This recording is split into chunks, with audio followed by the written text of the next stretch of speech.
So when we were in front of the customer, we said, look, we've got your price. We've got your price. Honestly, I'm not interested in just competing on price either. It's like, if you give me this recipe, I want to offer more. I want to be the one up. And we hear that, right? Offer up more service. So yes, I can give you a price on this, but here's what I know about your brand. This is what I understand about your brand. And if we were to take what we understand your brand to be, these are the kind of the designs we would be looking at. And they took a look at it and they went, you know what? You're right. You're right. This is our brand. This is authentic. And of course, then you stop competing only on price. Now you're competing on everything else you have to offer from a design point of view, a service point of view, and everything else. Welcome to How I Made It in Marketing from Marketing Sherpa. We scour pitches from hundreds of creative leaders and uncover specific examples. Not just trending ideas or buzzword-laden schmaltz. Real-world examples to help you transform yourself as a marketer.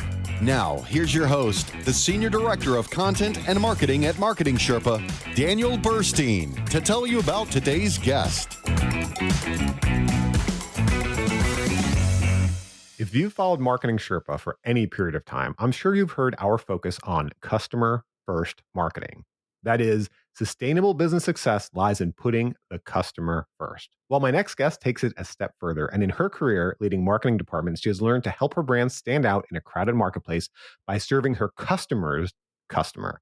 Here to share the story of how she learned that lesson, along with many more lesson-filled stories, is Jaci Volles, Chief Marketing and Strategy Officer at Jelmar. Thanks for joining me today, Jaci. Oh, I'm so excited to be here, Daniel. Thank you. All right, before we get into it, I want my audience to know who I'm listening to. So I'm going to tell you guys a bit about Jaci's background. She has 30 years of marketing experience. I went through her extensive resume and just cherry-picked a few roles that might interest you. She's been Vice President of Marketing and Merchandising for the Anchor Hocking brand at Newell Rubbermaid, Vice President of Consumer Marketing for Libby, CMO of Pfaltzgraff at Lifetime Brands. For the past 3 years, Jaci's been at Jelmar. Jelmar is a third-generation family-owned business that's been around for 50 years and is probably best known for its CLR and Tarn-X cleaning product brands.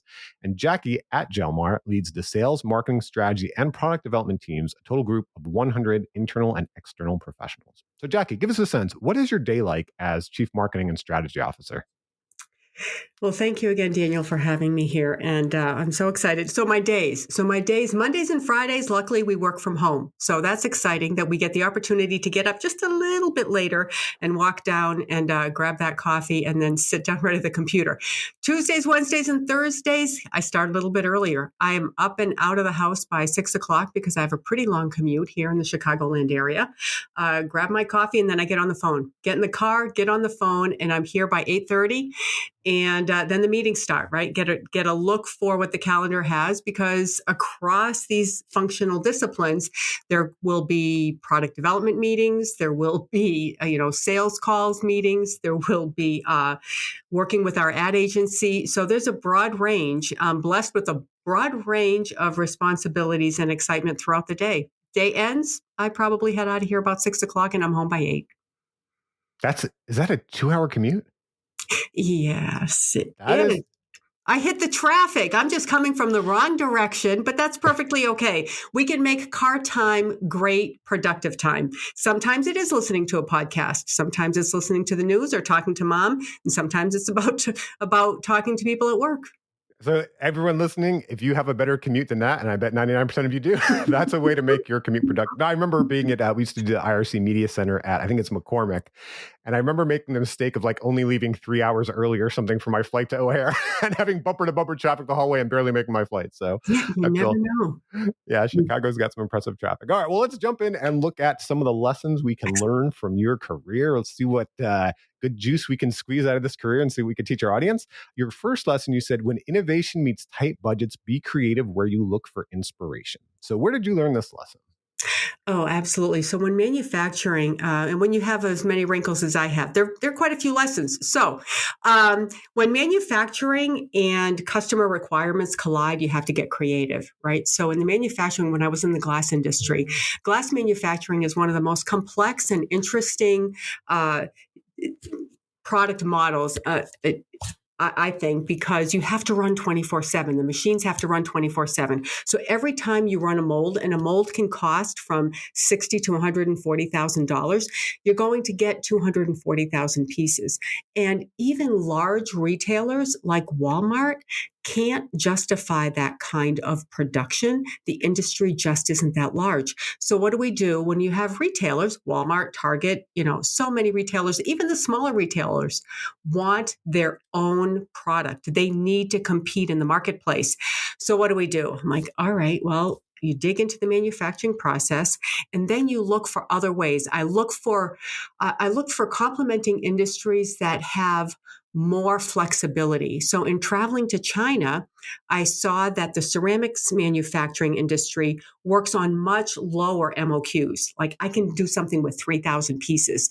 So we developed a process that allowed us to take imported ceramic pieces and epoxy it to our glass, so I could support the large glass manufacturing runs, design some small ceramic pieces, put it together to create some beautiful pedestals for our glass, and then we could do something that's unique for each retailer. So it's really challenging yourself to think outside the box, look at what else is out there, and how can you combine whatever your pain point is. Our pain point was large manufacturing runs, with something that can be there that is a small manufacturing run. And how do you make it work together?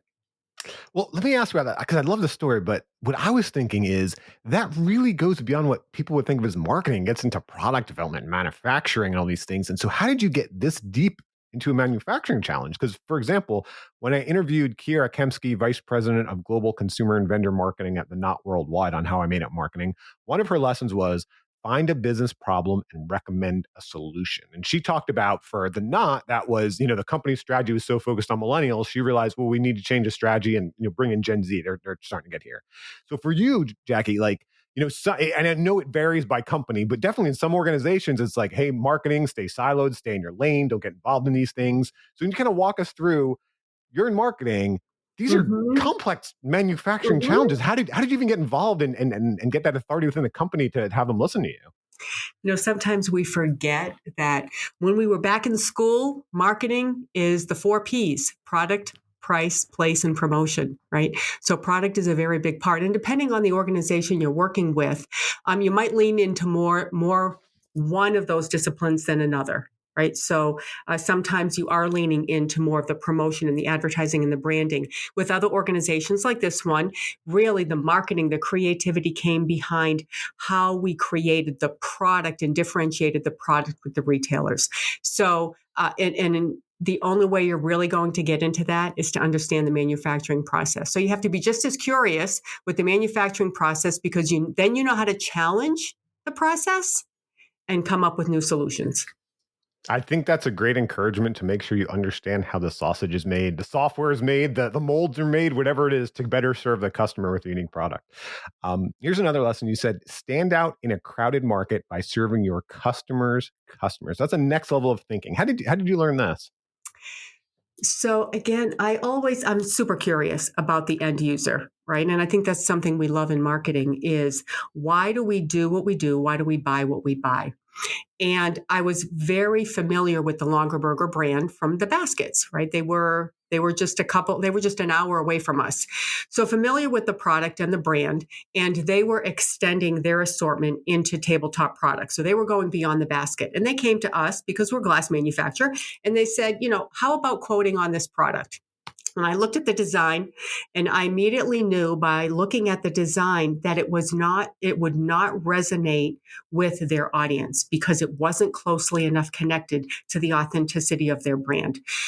So I challenged the team. I said, all right, great. Let's quote them on what they've asked us to look at. But let's also offer them a couple other recommendations that we think fit the brand, what the end user, the consumer, understands the Longaberger brand to be. Let's offer up a couple other suggestions.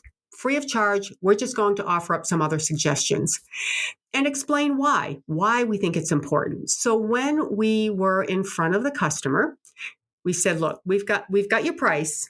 We've got your price. Honestly, I'm not interested in just competing on price either. It's like if you give me this recipe, I want to offer more. I want to be the one up. And we hear that, right? Offer up more service. So yes, I can give you a price on this, but here's what I know about your brand. This is what I understand about your brand. And if we were to take what we understand your brand to be, these are the kind of the designs we would be looking at. And they took a look at it and they went, you know what? You're right. You're right. This is our brand. This is authentic. And of course, then you stop competing only on price. Now you're competing on everything else you have to offer from a design point of view, a service point of view, and everything else. So to me, it was let me help them serve their customers.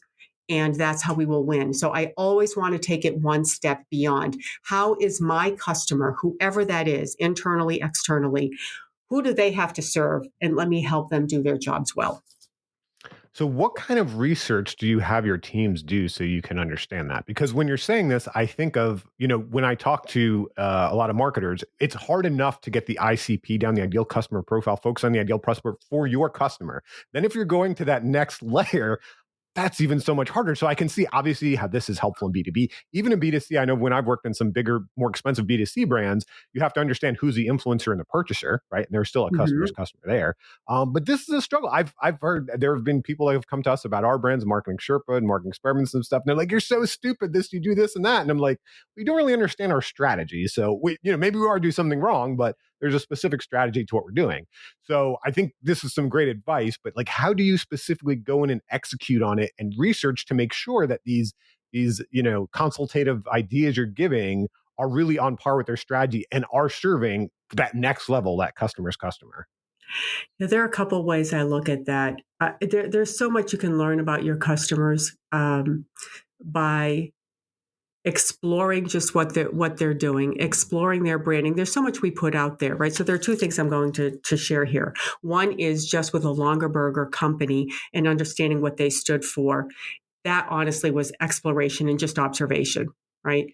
Sometimes you do have the money to do segmentation and to really explore market trends. Sometimes you don't. And when you don't, let's use the resources that we have. I always worked in the glass industry, margins are so thin, and we already talked about how expensive it is from a manufacturing point of view. What are the other things that we can do? What can we explore? All right, well, let's think about it. The glassware goes on your table. It's presentation. It's design.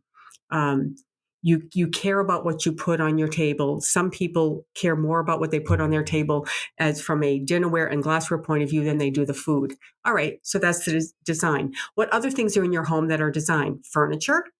Okay. So I watch furniture trends and I would encourage the team to look at furniture trends. What's happening? Is it big fluffy furniture? Is that the trend that's going on? The sink in the sofa furniture trend? Or is it, you'll see trends where everything has legs on it. So it's a little more elegant and it's raised. Okay, great. What are other places you can look? Believe it or not, spindles. I would look at anything that had kind of a design in it that would have any kind of shape. And I would start sectioning it off and saying, okay, if I use this portion, would that make a good looking glass? Does that follow the trends? So we would just go around and look at furniture. We would look at legs of furniture. I would look at perfume bottles, because any new perfumes, they also have glass shapes and trends that are important to a brand. So I would look at all these trends and we would come back and talk about what trends would work. We became, honestly, kind of number one in color and trend by doing that, because I would offer trend presentations to retailers and just share and educate. Let's talk about that color element, because I was surprised in this next story about what an impact it made. So you mentioned your lesson is find your brand's competitive advantage. And this is a great example of what we do and how I made it marketing. Some of the lessons I think are kind of surprising. Some of them, find your brand's competitive advantage. Someone's listening like, of course, I'm trying to do this every day. But that's why I like the story you had, because it's a great example of how to actually do that. So how did color play into that? So color in glass manufacturing is different than another industry that I also worked in, which was plastics. So color in glass manufacturing is much more complex, but we were the leaders in color too. I made sure we were the leaders in color.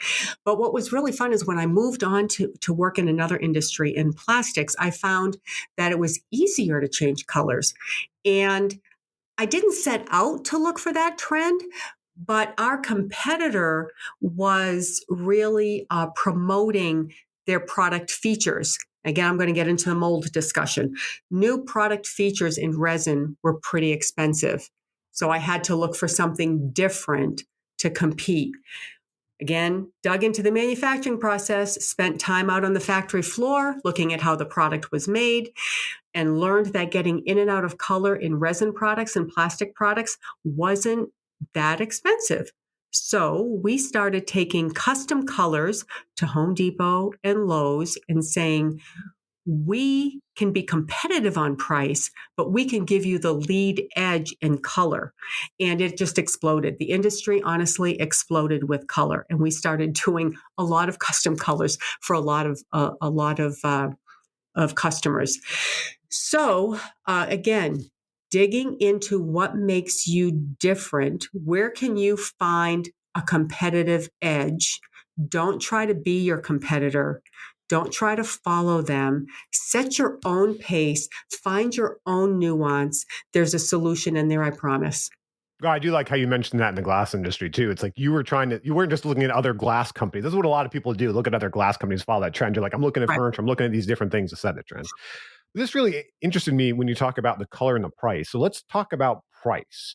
Can you walk us through the process of how you decided what to price that product? Because as I've written before, marketers may use tactics like price anchoring. There's all these different kind of tactics we use. But I think there's sometimes this misunderstanding that the price is manufacturing cost plus markup. And that, there are some specific contracts like that, but that's really rare. The price is whatever the marketplace says the price is, and that is based on the perceived value that the customer gives to that product. So I love your color example.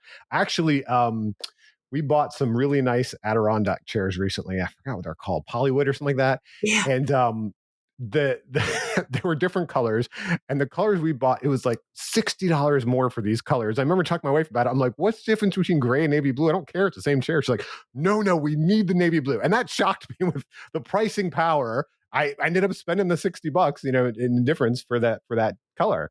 But that gets back to, can you walk us through the process of how you set the pricing for that product? Because again, it's not just simply, oh, our cost was fixed, and so we just did an X% markup. It was, okay, the retailer has to have that perceived value that the price is right, and the end customer has to have that perceived value. Absolutely. Almost the worst place to start is cost plus, because you can very quickly price yourself out of the market, right? So always start with the end user. I always start with the consumer and what the value is. And whatever that value is and whatever your competitor has as a price point, the question is, can you offer enough of a perceived value? So I'll go back to the plastics, right? If everything in the store is gray and white and navy blue, can the consumer, and you just proved it, Daniel, with your It shocked jewelry. me. I paid that money. It shocked me because I Right? didn't care, right? Can we get 10% more if we give them an exclusive color? And if we can, does that 10% more, is that covered? Does that cover our manufacturing costs? So I always start with the end user, always start with the consumer, and work backwards. Because whatever your cost is, if you really still think that it's a product that you can't get more for, what can you do on the manufacturing side to take a few pennies out? Always work backwards. Always work backwards. Is there something you can do either from a discount? Maybe you offer less discounts. Maybe to have that exclusive product, the retailer will work on a couple less points in margin, maybe just a little bit. So it's the combination of watching the manufacturing cost, getting every penny you can.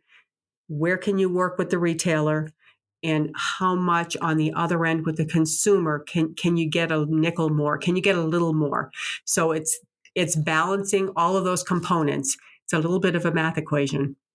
I really like what you talked too about what can you take out, which is sometimes overlooked. Because I was interviewing the CMO, and I forget the name of the company, but it's the company that makes a very famous food processors. And she was talking about, when you look at a lot of those consumer products now, they've got like Wi-Fi built in and AI and all of these things, like in a toaster and different things. And she says, I question, how often is that really adding as much value as it's adding cost of product? Because as she mentioned, their food processor was they're still their best-selling product for like 50 years. And she's like, it has 3 functions: on, off, and pulse. And pulse is just another version of on, but like that's what has value for the customer. And so that was her big advice too. Before you're adding an AI and Wi-Fi and some of these other kind of settings and features into a product, is the pricing power there to make it worth it, or are you just adding costs where you're not adding value? So that takes something away. I don't want people to overlook that. That's a very brilliant lesson. Yes. All right. Well, in the first half of the episode, we talk about lessons that Jaci learned from the things she made. And in her case, I love it. The things she made wasn't just brands and campaigns. It was physical products and goods she got involved. In the second half, we're going to talk about some of the lessons she learned from the people she made them with, because that's what we get to do as marketers. We get to make things, we get to make them with people. Before we get there, I should mention that the How I Made a Marketing podcast is underwritten by Mech Labs AI, the parent company of Marketing Sherpa. You can get conversion-focused training from the lab that helped pioneer the conversion industry in our AI Guild. Grab your free 3-month scholarship to the AI Guild at join.mechlabsai.com. That's join.mechlabsai.com. There's also a lot of great people to collaborate with there in our circle community for the AI Guild. Okay, let's talk about that collaboration. The first person you mentioned was Marcia Everton, the former CEO of Falsegraph. And you said what you learned from Marcia was to focus on what you can control to lead through transitions. How did you learn this from Marcia? Yes. So an incredible lady that I had the opportunity to work with on 2 occasions, actually, when I was young in my marketing career, and then came back and worked with her again when she was the CEO and I was the CMO. And the lesson I learned was my first role with her. I had replaced someone on the team, and I ended up being the only lady in the room. And it was interesting that the perception was because I was the lady in the room that I would take the notes. And I was kind of insulted and frustrated. And I went to Marcia and I said, Marcia, I don't appreciate that the assumption is that I'll take the notes. And she said, Jaci, she said, this has happened to me before. She said, honestly, this is an opportunity for you. It's an opportunity for you to turn this into you managing the group and you managing the conversation and directing the conversation. Ended up being one of the most valuable lessons in that, not because I was the only lady in the room and I ended up taking the notes, but it was more of the lesson of to look at every situation that you're in and look at how you can contribute to being part of the management of the situation, right? Contribute. Don't think of yourself. Don't just sit back and look at yourself as, I don't want to say victim. That's not the right word, but look at how you can contribute. No matter what role you're in, you can be the youngest person in the room. You can be the most junior person in the room. You can be the most senior person in the room. It doesn't matter. How can you contribute to the effectiveness of the meeting and the room? And that was such a strong lesson to learn very young in my career. Well, I really love what she did with you there in taking that situation, so we as humans, from what I understand, we assign meaning to situations. Situations exist in the world. We assign meanings are good or bad, they're this or that. And she took that situation. There's a little bit of jujitsu, right? And she's like, how do we turn this into a positive? Right. So kind of along those lines, I wanted to ask you, what have you learned in working for all these different types of organizations in your career? What different benefits you can find from them? Because I've seen you work for public companies, family companies, private companies, big companies, small companies. And when I talk to marketers in these different organizations, sometimes they just see the downside, right? Like if you're in a public company, it's like, oh my gosh, the street is brutal. Every quarter we're reporting and, Mm-hmm. they're just down our neck. Or, small companies are like, oh, we don't have the resources. But big companies, people tell me like, I can't get anything done. I wish it was in a small company, So it always seems like marketers, in whatever organization you're leading, sure, you could look at whatever downside is, but do you look at the upside of that? Like, so when I spoke on a SCORE webinar recently, which is a bunch of small business and entrepreneurs, and when I told them I had a visual, I made it with AI, of the Titanic and a bunch of those Sea-Doo little personal watercrafts going around it. And I'm like, yes, if you're going across the Atlantic Ocean, it'd be nice to be in a giant ship, right? However, they can't turn quickly. So when you're getting close to shore, you've got a little Sea-Doo, boy, you could just, go circles around them. So from your experience, Jack, again, it's been so broad, 30-year marketing career, public companies, private companies, family-owned, big, small brands. You've been a brand leader through all of these companies.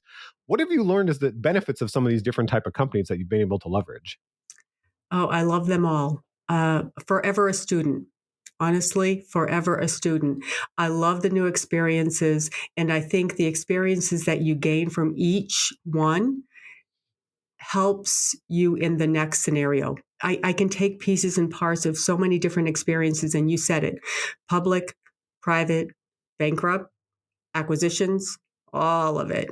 And you know what? There's something that I can take with me and share and help someone else, because inevitably the next company you're working with, someone is dealing with something that they've never experienced before, and you can help them out. You can help them navigate the situations much better because you've kind of built that portfolio of experience yourself.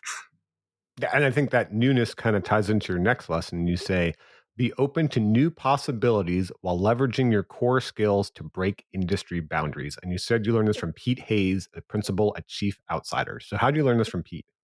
So, after having spent so many years in the tabletop industry, right, and finding myself as a senior marketer, mature, I'll say mature, a little bit older, just a little bit, finding myself in a situation where perhaps it was time to go into a new industry. And honestly, that can be intimidating. It can be intimidating and overwhelming. So I joined Chief Outsiders, and everyone tells you that your skills are transferable, but honestly, I will tell you, after you've been in the same industry for so long, you do question yourself. You do question. So joining Chief Outsiders, working with Pete, and being surrounded by such incredible talent with CMOs from other industries, I really learned that we leaned on each other, we learned from each other, and our skills did end up being transferable. And in a very short period of time, I ended up working with a woman's pharma product for brain fog, and we launched a product from scratch, and that was an incredible challenge. Super fun, super fun. That's how I ended up with Jelmar and where I am today, in working with the group here and in being in consumer products and household cleaning products. Totally different industry. Working with Jeff Posen here as my partner, and really learning at the end of the day that our core skills are transferable. And not only can we take the experiences that we learned from the types of companies we've worked with, also the tactical side of marketing and product development is super transferable, and it offers some new opportunities. So very exciting. Do Blessed. you, yeah, do you have any examples of how you took something from B2C and used in a B2B situation or vice versa? Because, we publish case studies. Marketing Sherpa is known for case studies. And so we're always, that gives specific examples. And sometimes people are so focused on, well, it's not my specific industry, or I'm B2B or something like that.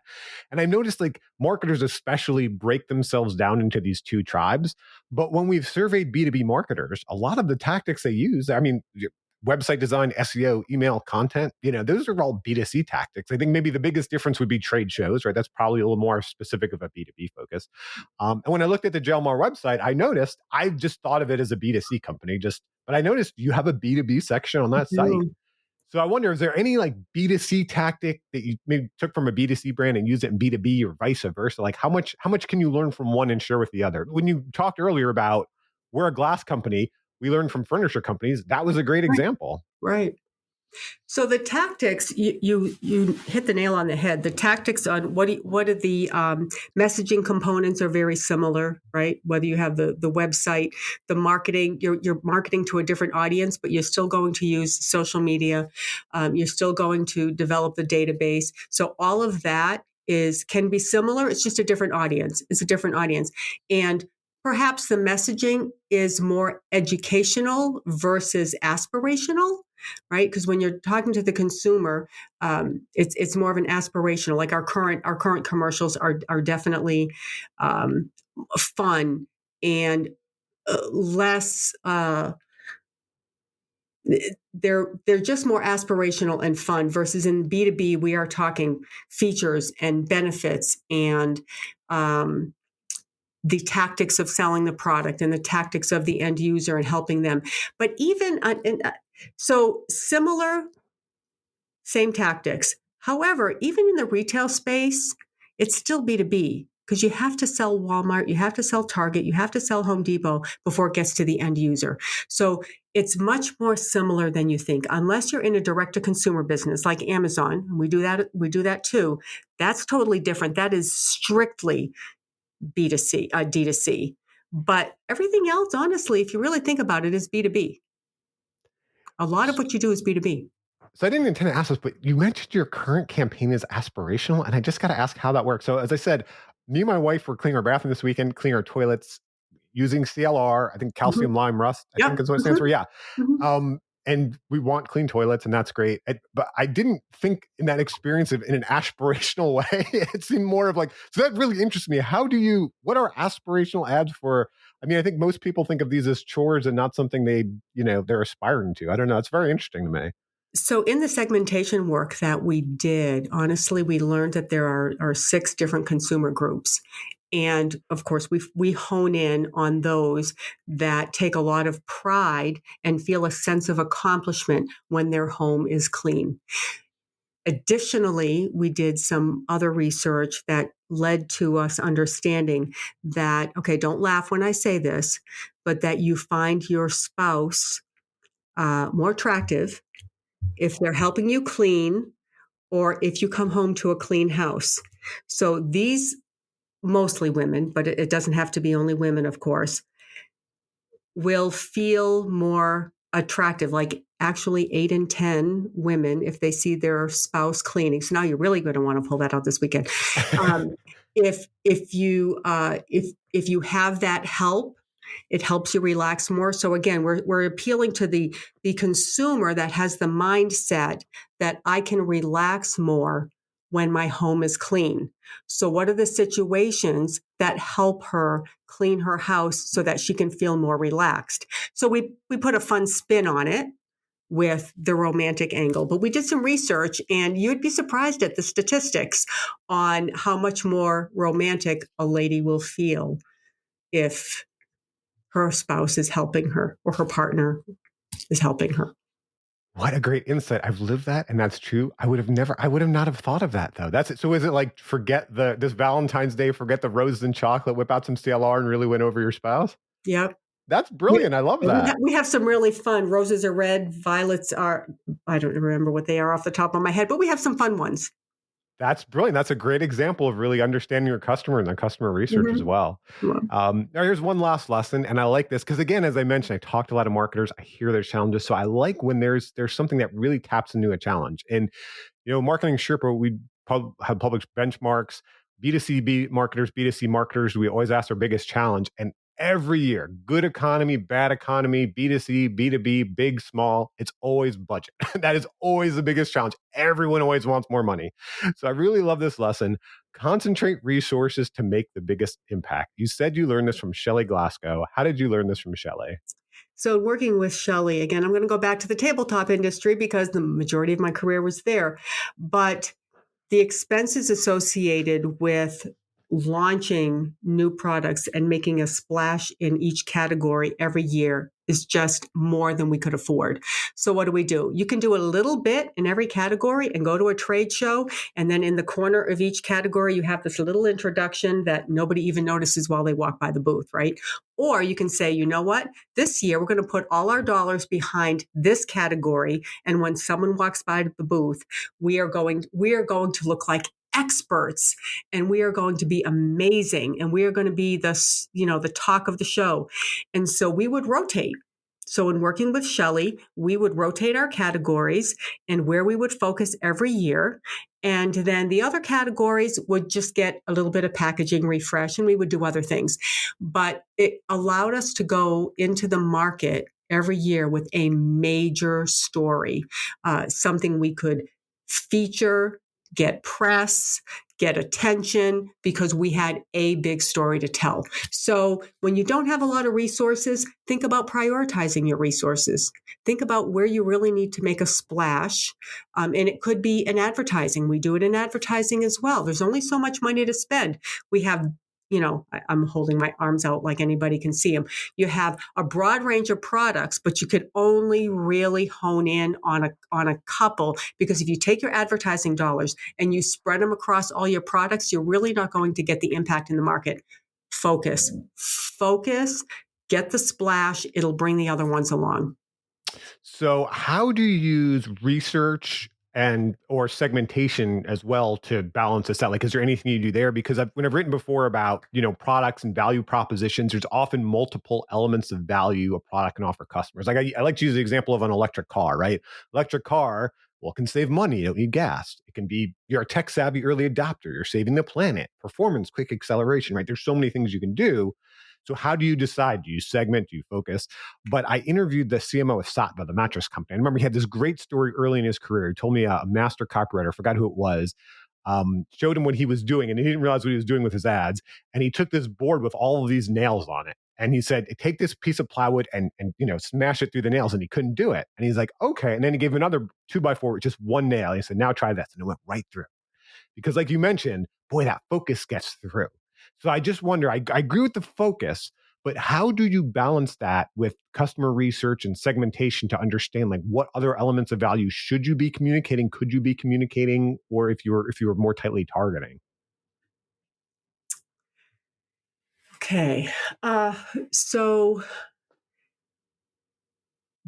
I'm going to have to ask you, Daniel, rephrase that one just a little bit for me. Sure. Because I had my mind going in a direction, and then you started talking, and I lost it.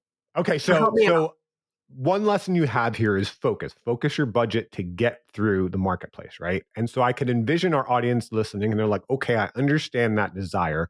However, we have these different elements of value. We have these different products. We have these different internal political struggles, and we have these different segments. So if I do focus and I'm rotating over 5 years, for 4 years, I'm overlooking all these different segments, all these different other maybe more minor products, but products that still have value, all these different other elements of value or customer groups within my company. So how do I really balance that out? Like, I think like when people hear that, like, yes, they'll leave the podcast and they'll be like, yes, I'm going to focus. I'm going to do this one thing. They're going to go in the next meeting.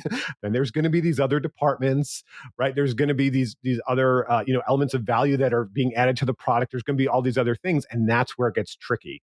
So is it just, hey, we throw that out the door? No, it's this one thing and that's it this year and that's it. And we'll do something else next year. Or is there some 80-20 ratio of how you budget to be like 80% of our budget's here, but we're not going to overlook these other segments, these other products, these other departments? How do you balance that? It's a combination. So absolutely focus, but remain agile. Right. So it's easy to put into a plan. We all put our 3-5-year plans out there, and the world is going to be perfect and it's going to happen exactly the way we have it in the plan. And then 2 months later, it all falls apart. So focus with the long-term plan in mind. I always have my eye on in 3 years and 5 years, we want to be here. However, always remain agile. What might be the focus today? So let's say our plan was rotate categories every year, and category X shouldn't get a launch for 3 years. Oh, but company X went bankrupt, or somebody just did this. Oh, well, let's change that rotation. So always keep your eye on the market, the end user, other variables that are happening in the marketplace, and remain agile. But stick to the focus now. And then you said the ratio. Absolutely.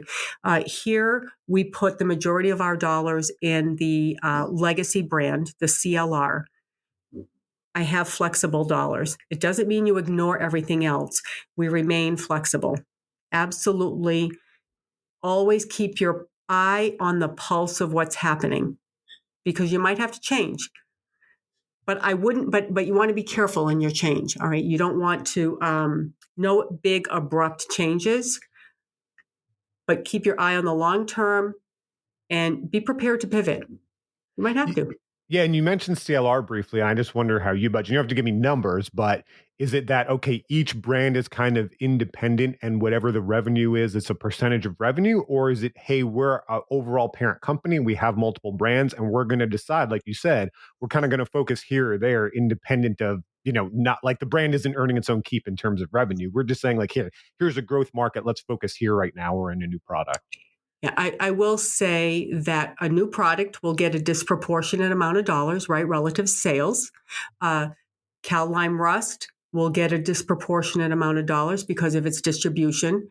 So I lean in on where the brand equity is because it'll carry the other items, but a new product launch will definitely get a disproportionate amount of dollars until it's well distributed. And when you say carry the other items, are you talking about distributors and retailers and yeah. Yep. Yeah. Jaci, you were telling me that it's so important to respect the brand history and people when going through an acquisition. So how did you learn this? Absolutely. One of my proudest achievements, honestly, was in the middle of an acquisition, right? Two 200-year-old brands that had to come together. So there's a lot of legacy history with those two brands. And so how do we bring two brands together to make 1 + 1 = 3? And it really comes down to the people. It comes down to respecting the people, respecting the history, taking the time as you're bringing, even though it's an acquisition, and we know how people feel about acquisitions, even when there's an acquisition, how do you work together to take the time to respect where each brand has been, because that's long history, 200 years, and to bring them together to be stronger together, and taking the talents of both organizations and merging them together. So being able to do that with a team was honestly one of my proudest achievements in just working together. So take us through, is there anything you did with the CMO or brand leaders on that side personally to kind of get on the same page as was going through? Because when I've talked to people who've gone through mergers and acquisitions, a big part they said is getting those leadership teams on the same page, building a relationship before it's rolled out, during it's rolled out, after it's rolled out is a real key. It's almost akin to like dating or a marriage or something like that, right? I mean, it is a marriage, it's a merger.